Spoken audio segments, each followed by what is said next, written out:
So, Happy New Year and welcome back to Men on Scandal. Man. This is our look at every episode of Scandal. Every week we do a Men on Scandal show, and they're back and we're back. That's right. In Dallas, Texas, I'm Tony Scott. Troy Johnson is in Washington, D.C. Mark Clark's not able to be with us today, but he's still on the team. Yeah. You know, folks were asking, where you guys? Where you at? Well, we took some time off, Yeah. man. I mean, I started a new job. Troy started a new job. You know, Mark's still relatively new at his job. Right. So, you know, we've been devoting a lot of time to our jobs. But we're back, though. And it's All-Star Weekend, so he's he's on the bench for the Eastern team tonight, so he could be with us. That's right. Yeah. So this episode is called "It's Hard Out Here for a General," not for a pimp, but for a general. Hey, man. Right. And Scandal picks up 6 months later after Olivia and Fitz broke up, and they're each handling the breakup very differently. Ain't that We'll the truth? find out. But the show begins with the Liberty Report. That's Sally Langston blabbing about power.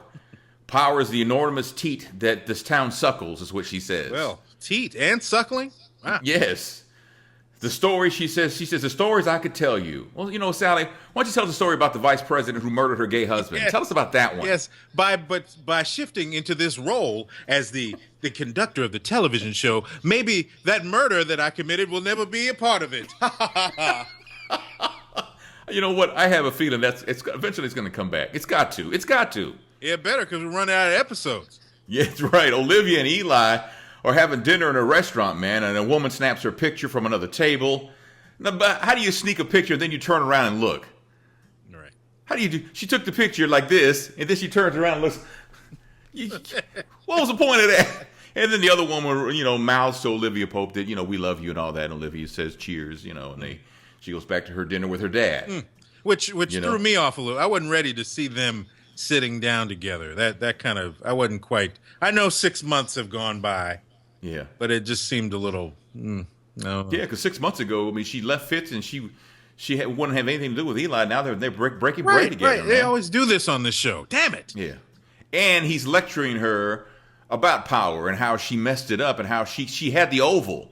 She was there. She was making decisions for Fitz, You had the power. You ran the Oval. you know? And that's what was making Cyrus crazy because he was getting left out. That's true. And she was the go-to person at that time. Olivia asked Eli, why is Jake back in camp, though? And Eli says, Jake has come home, so should you. And that's another thing, is how Jake and Eli setting horses again, man. How does that work? Yeah, I don't understand that one. He's Damn. sitting at home chilling. I mean, for all the sin that's being committed on the show, there sure is a lot of forgiveness. Man, that's what I'm saying. This 6 month, they must take a pill or something and just like Just hibernate. erase their memory. Yeah. Maybe the Men in Black went down there and Will Smith shined that thing. Bang out. Maybe that's what it was, man. Meanwhile, Jake is outside Olivia's apartment waiting on Olivia, who was late. Apparently, Jake is now her booty call, Yeah. you know? And, of course, while they're getting in, what's playing in the background? A romantic song or, you know, maybe a song about forbidden love? No, they're playing the original version of Tramp. Yeah. Tony, it's time. It's time, Tony. I know Yeah. you love this, but it's time for some songs from the 21st century. Well, that one was from the 19th century. Let's be real Right. honest. I mean, they could have done the salt and pepper version of Tramp or something like that. I mean, that would have You been know? better. It just, Shonda went into crates, man. She went deep down there where the spiders are. man, well, when you look for spiders, you get bitten. That's true. Be careful. That's true. And it seems like President Fitzsimmons has made Abby like his go-to now, man. Yeah. You know?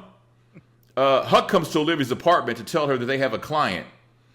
Now, she makes the point, you know, because she's at the door, peeking through the door.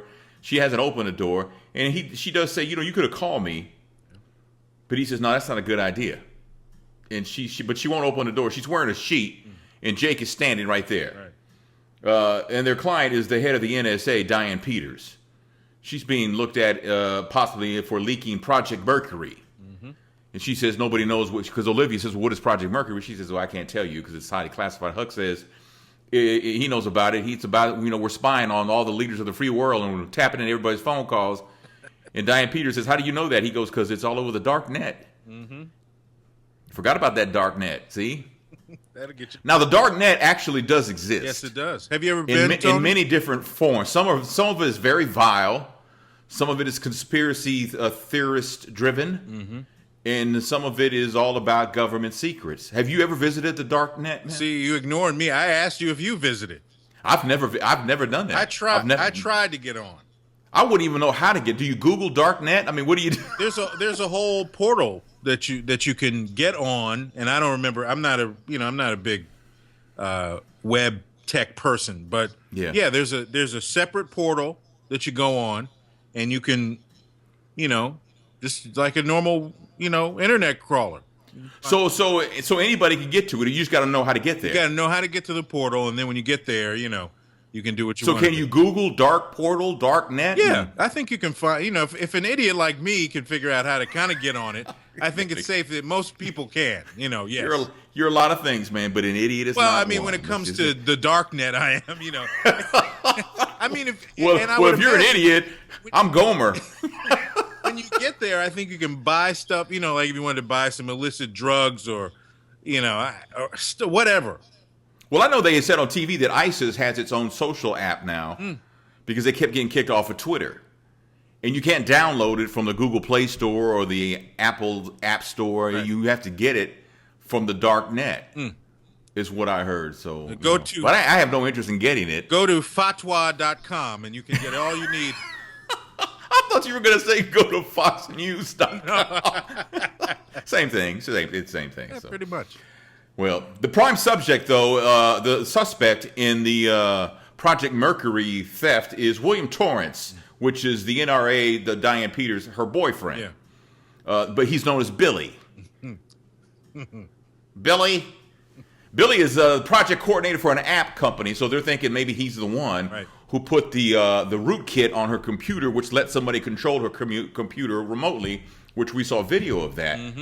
So the NRA lady, Diane Peters, says it's not Billy. But all the signs point to him, though. She vetted him, though. Yes, she says she vetted him. She vetted and bedded him. Yes, she did. Yes, she did. Is Billy a spy or is he a whistleblower? This is what Olivia Pope wants to know. So Olivia and Jake are in one of those sessions, those marathon getting it in sessions, when she stops for some water. And he says, "Can I have some water?" She says, "No." Now, why is she being nasty to him? I think she realized what's going on. But she still got him in her bed. Well, she does. I mean, there's still some more blackberry molasses to get with. Man, you know what? I'm a grown-ass man. I've done a lot of things in my life, but I don't think I've ever had sex with somebody I could not stand. Well, Tony. I'm just kidding. That is awkward. That is. It seems like it would be awkward. It'd be like, I mean, cause you would like beat it up for real. Tony, I believe nothing surprises me on this planet that we live in on now. Well, this is true. I think there are people that definitely, have that Mister's on top of me moment from The Color Purple. Mister's on top of me moment. Just turn your head the other way. It should be over in about 3 more minutes. I got to write that one down. Wait a minute. Now, while she's drinking her water, her phone is blowing up, and it's Cyrus. And she answers the phone. She says, "Cyrus, we're not BFFs like that anymore. You can't call me anytime you want, middle of the night and all that stuff like that." But he says, wait. I just need to know if Abby can handle it. And Olivia thinks about it for a minute, and she says, "Yes, she can handle it." Right. So what is he talking about? Is he thinking about could she handle being the chief of staff? Is that what he's asking her? Can she really handle? Can she be Cyrus? Yeah. Can she be Cyrus? Can she be the one who really, is the confidant, is the liaison, is the person that just the constant companion, right? Person who can answer all the needs of the president, right? And apparently Olivia feels like she can after some thought. So, meantime, Mellie is in Olivia's office when Olivia gets there, and she's going barking orders about this case with this NRA director, but they tell her that Mellie Grant is in your office, and she goes in her office. Mellie apparently has written a book. All her dirty laundry, she says. She wants it all out before the campaign rolls around, so she wants Olivia to read it. Olivia does not want to read it, but Mellie leaves her the big, giant copy on her desk and says, if you can read it by Thursday, I'd appreciate it. She leaves. She made that move. That women do that a lot, don't they? Just, yeah. I know you're going to say no to this. Yeah. But if I hurry up and leave the room fast enough, you can't do anything about it. I bet you I can say no before you get out that door. No. Yep. Yeah, but she didn't. No, she did not. She felt guilty. She did not. Meantime, Abby is, wrapping up her presser for the president, and she plays off to a reporter not knowing about Project Mercury. She acts like she knows what it is. She has no idea what Project Mercury is, and she wants to find out, and she does. Meantime, Jake meets Fitz on the Oval porch. Mm-hmm. And see, to me, out of everything that seems unrealistic, there is no way the president sits out there on that porch. There's just no way. Drinking. It's safety. It doesn't make any sense. And he's out there he proposed to Olivia out there. Smelly Melly was out there when she was tripping. Yeah. I mean, all this stuff, man. I don't get it at all. But Fitz needs Jake to fix the Project Mercury problem because the newspaper supposedly has a copy of it. They may start printing it. Yeah. But Tony, let's go back 1 second. So you don't think the Obamas used the porch at all? You don't think the Bushes or the Clinton? Well, maybe not Bill Clinton. Or maybe not Hillary, but Bill might have. Well, Bill.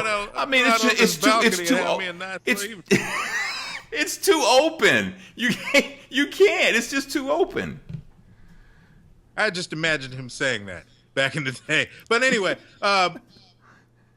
Tony, it faces out. There's nothing but backyard back there. But it's still in the open. You can't have him sitting out there having some brown liquor, going through paperwork, going through papers of secrets and stuff outside.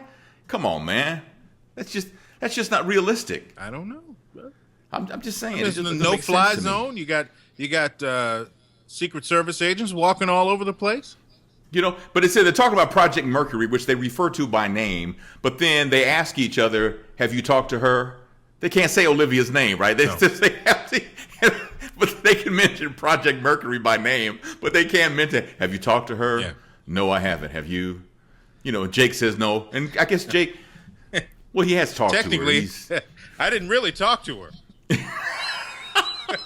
We weren't talking. Wasn't talking. No, I guess they weren't talking. It was talking to me, man. But he wasn't talking. He's talking to you, Daddy. He's talking. Abby tells Cyrus that Fitz is driving her crazy, and Cyrus tells her, you know what? You're Fitz's work wife. Melly did it. Olivia did it. I did it. I was brilliant at it, and now it's your turn. Mm-hmm. So there you go.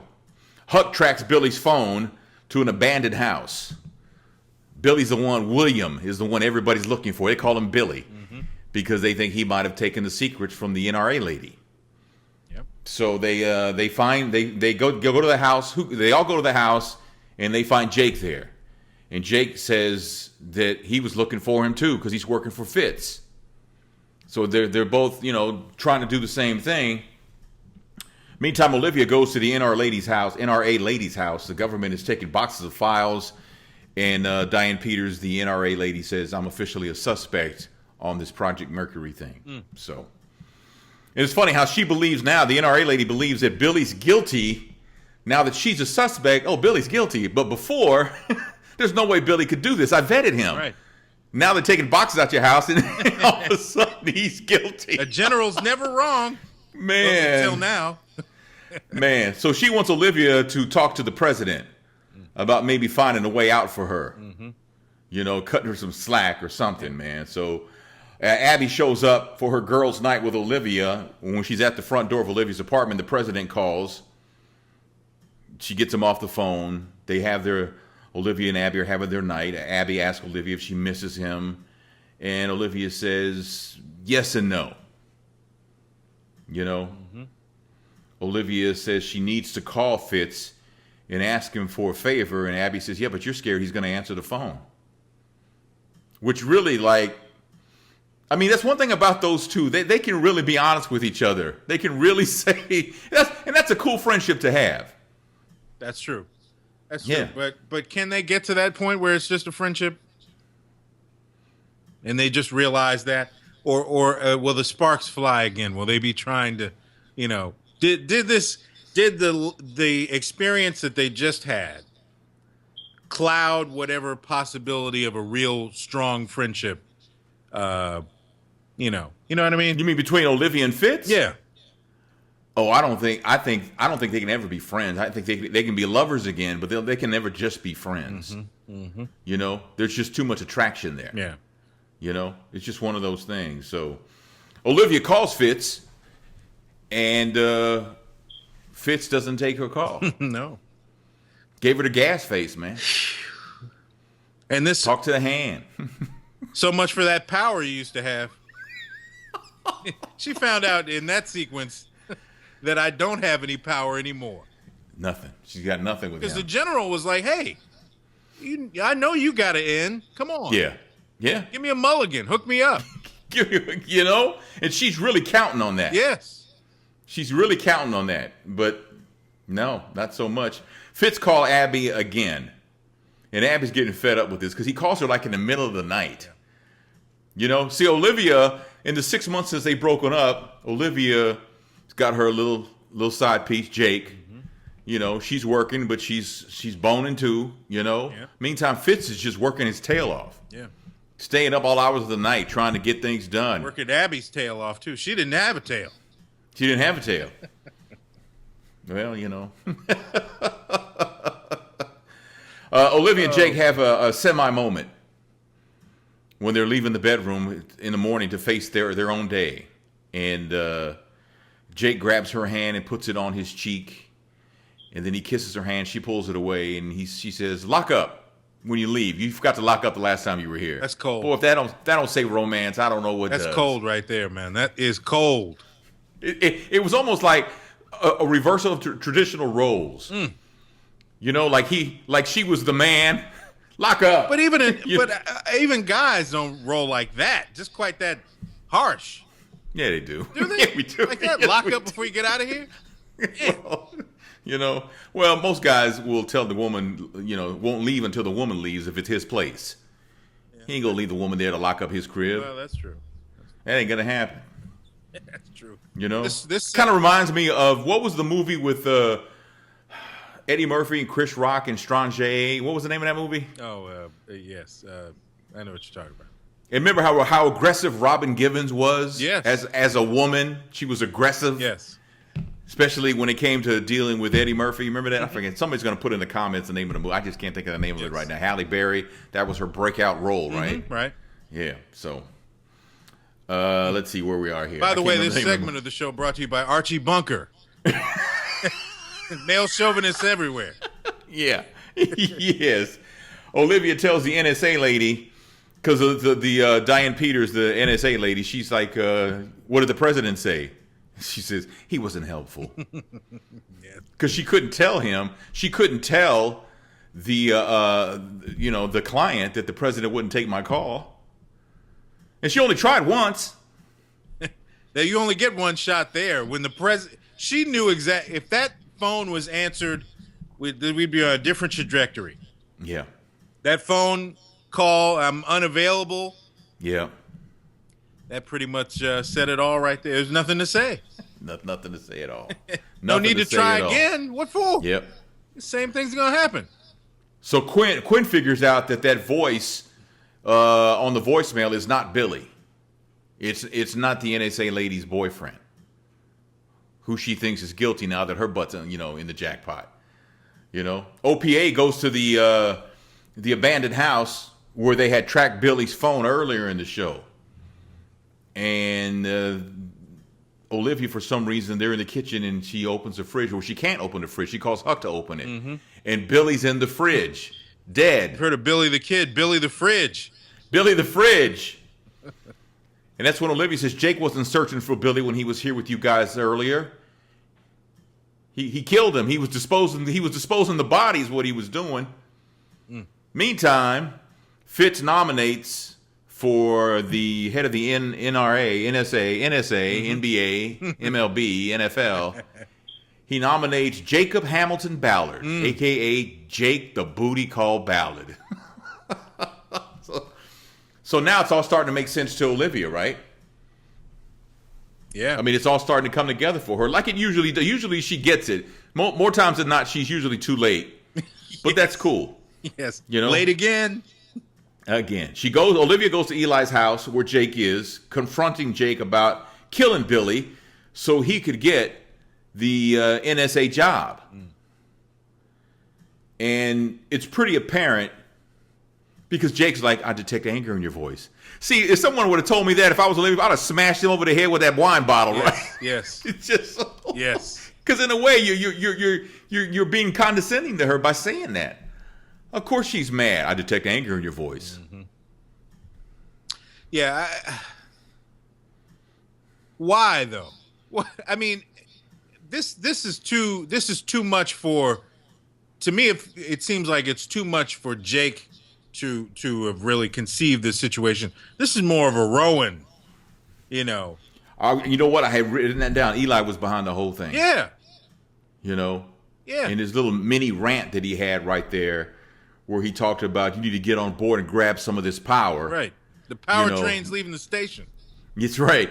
And so it's very apparent that Eli was behind the whole thing. Killing of Billy, framing of Diane, you know, to get her out of office so he can get his guy. His son is the head of the NRA. SA. And I keep saying NRA. The NSA, yes. Yes. So that's that, really. Abby explains to Fitz that she doesn't want to be his office wife. I'm press secretary. This is what I want to do. And you're keeping me from my real job. Yeah. I can't do what I'm supposed to do because I'm too busy doing these other things. Yeah. And he's got this, what do you mean? It's want to smack him, right? Yes. It's like, come on, man. Yeah. But is that the ego of him as president, that if I'm up, everybody's up? I think he was surprised that, I would imagine, people in power that want to be challenged often are not. Right. And, you live or die by it because you expect, well, they're not going to say anything about, whatever. I'm in charge. And I think he was surprised that she actually was like, oh, you got something to say, huh? And in a real life episode, in real life, I remember having these debates on my radio shows with these listeners because, we're not supposed to criticize President Obama. We're not supposed to challenge what he says. And that is absolutely the wrong thing. Actually, President Obama wants you to question everything he does. He wants you to do that. Yeah. Every president wants you to do that. That's right. Because it keeps their name out there. And two, it lets the president know you're paying attention. That's right. And they love that. That's right. They love that. That's true. So you're supposed to question President Obama. Question authority. You're supposed to question whoever's going to be the next president. Question them all. Mm-hmm. That's right. That's right. Marcus invites Quinn and Huck to eat, and Huck turns them down. Huck is kind of being mean to Marcus, and Quinn points that out. And he says, I'm being mean to him because he's normal. He's not one of us. We have to protect him. So you protect him by not being around him? I didn't quite understand that logic. But then and there's no way I could ever be in Huck's head. I don't think anybody can be in there. No. And if you can figure out what he's talking about, then you need to look at yourself, to be quite honest. Some insight that you maybe you shouldn't have. I mean, I'm just saying. It's just like, if you can understand where Huck's coming from, then you're 3 steps ahead of everybody else. So you want to be mean to him so you can protect him. Where in the real world, when you're mean to people, you tend to push them away. That's right. Tell him, Tony. I don't understand. I don't understand, man. Help me understand, man. I don't understand it myself. So now it's Thursday, and Melly comes to see Olivia about the book. And Olivia tells Melly the book is a bore. Not really surprised with that, are you? She says you can publish the book. It'll have phenomenal sales the first week, and then it'll be a doorstop for generations to come. Yep. Because there's really nothing. There's nothing there. The dirty laundry, I guess, is not really the dirty laundry that Melly thought it was. And she says you can publish it, or you can write a real book that'll change. The way Olivia described it, it's going to change. It's going to change the camera angle on everything. That's right. That's the kind of book you want if you have the plans that Melly has. Melly wants to be president. Melly wants to be, Hillary Clinton. Melly wants to be, what was that old lady's name? Remember the old lady, the former first lady? Yes. Who actually they found out she was the one making all the decisions. Yes. That's who she wants to be. Nancy Reagan? No. Oh, you mean on the TV show? I'm sorry. So she needs to write the book Olivia's talking about, and Melly says, "I want to write that book."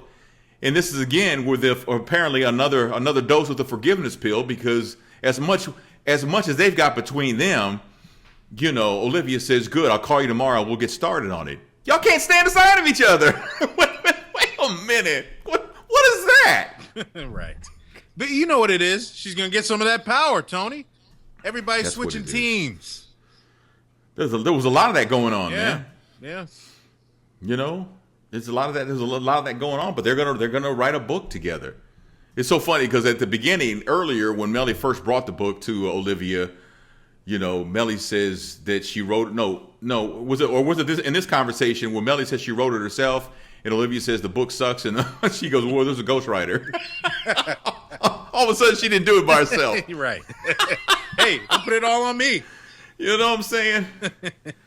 I don't know, man. Good to see Melly again, though, man. Yes. We'll have to see more of her. I kind of missed her. She kind of broke out at the end of the season. Yeah. But look, that's going to be. Those two are going to link up. This is her next opportunity, Olivia, to get power and influence. She's going to guide Melly all the way to the White House. Watch. But see, that was Cyrus's plan, though. Yeah, he thought that's what he wanted to do, but that's what he wanted to do, and she was on board. We're going to impeach him. We're going to impeach Fitz. I'm gonna guide you through this. You're going to be the next president in the next election. That fell apart. I can't see Melly and Olivia being tight like that for a lengthy period of time. Because there's too much. I think they're using each other, and for right now, they're cool with that. Mm-hmm. Olivia's going to help me write the book that's going to get me the Oval, and being associated with Melly is going to give Olivia the power that she's accustomed to having as a wheeler and dealer in D.C. There you go. And once those things are accomplished, they're going to go back to hating each other, if not sooner. And see, what'll break this friendship, not even a friendship, this partnership up, will be Olivia getting back into Fitz's bed, and it's going to happen. I can see that happening, yeah. It's going to happen because you know what? He didn't take her call, but he's right about now, he's wishing that he did. Yeah. Tony's been in on those writing sessions again. Back at it. I'm just saying, man. The insight from. So what did I miss, man? You hit it all, man. You hit everything. Stellar. Not stellar. We're back. We are back. Tony's insight. Yes. Well, nobody does a scandal review show like we do, man. Because we're concise. Right. We have fun doing it. Right. And I dare say we're somewhat engaging. We veer off track, and that's interesting too. Yes, it is. Some people. And we're full of crap, and we know it. Oh, you think we take this seriously? No. No. So that's the episode, though. It's hard out here for a general. If you think we missed something, of course, you can leave it in the comments like you always do. If you could share this video, this would be awesome. Yes. I've learned a lot about social media and how to get this in front of more people while we've been off. I've been working hard at that, working on some other stuff too. So if you can share it, that would be awesome. If you want to watch some past episodes, I'll leave you a link for that too. If you want to get caught up on something before they happen, before the winter break, we have episodes you can watch on that also. If you'd like to be a patron of ours on patreon.com, it helps support the channel. 99 cents a month is the starting price, or you can go as high as you want. Just check out the link in the description box on YouTube below. So got all that for you too, man. Boom. So that's it, right? That's right. And don't forget our other show, Men on Empire. Men on Empire. That'll be back first week in March, I think. That's right. So we're not. It's not just this show. No, we got a lot to do. Men on Empire, and the people. Men on Everything we haven't done in a while, But again, our apologies for everything. But you know, we're all basically new in our jobs, and it's just hard. We all work different schedules. You know, Troy works in the morning, I work in the afternoon, Mark works at night, so we have to find that spot to do one, maybe two shows. Other than this, so we're working it out though. That'll be at 2 a.m. That's it. Yeah. Hell, it's 2:45 in the morning now. What do you want from me, man? Right, so, right. And Troy has to get up in 2 hours. That's right. What? And be fresh. Exciting. Dun dun dun dun dun. All right, fine. All right, that's enough. That's Troy Johnson. He's in Washington D.C. I'm Tony Scott. I'm in Dallas, Texas. Mark Clark, of course, will join us soon. Thanks for watching Men on Scandal. We'll see you soon. Peace.